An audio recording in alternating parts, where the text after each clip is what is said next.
آج کی کہانی ہے وہاج اور چڑیا۔ وہاج اسکول سے آ رہا تھا کہ رستے میں بارش شروع ہو گئی۔ کیونکہ وہاج کے پاس چھتری تھی، اس لیے اس نے چھتری کے نیچے بارش کو خوب انجوائے کیا۔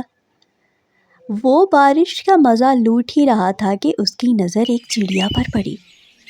چڑیا درخت کے نیچے مکمل بھیگی ہوئی تھی اور کانپ رہی تھی۔ وہاج نے دیکھا چڑیا کانپ رہی ہے تو وہ اس کے قریب آیا۔ قریب آ کر اس نے دیکھا چڑیا کے پر تو مکمل بھیگے ہوئے تھے اور چڑیا تھر تھر آ رہی تھی۔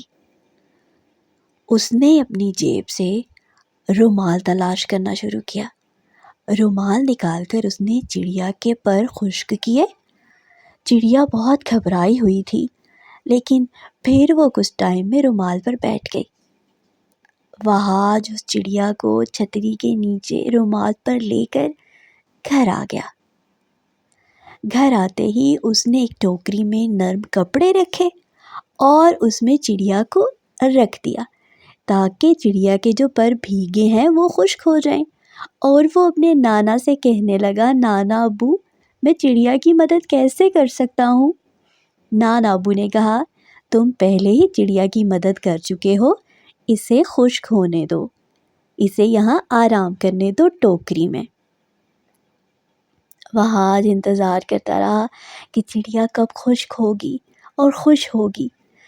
کچھ ہی ٹائم میں چڑیا کے پر خشک ہو گئے اور وہ پھڑپھڑانے لگی اور چہچہانے لگی جیسے وہاج کا شکریہ ادا کر رہی ہو۔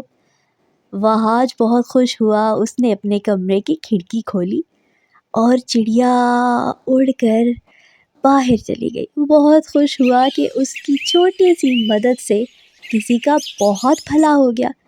پیارے بچوں، ہمیں چھوٹی چھوٹی نیکیوں سے دوسروں کی مدد ہمیشہ کرنی چاہیے۔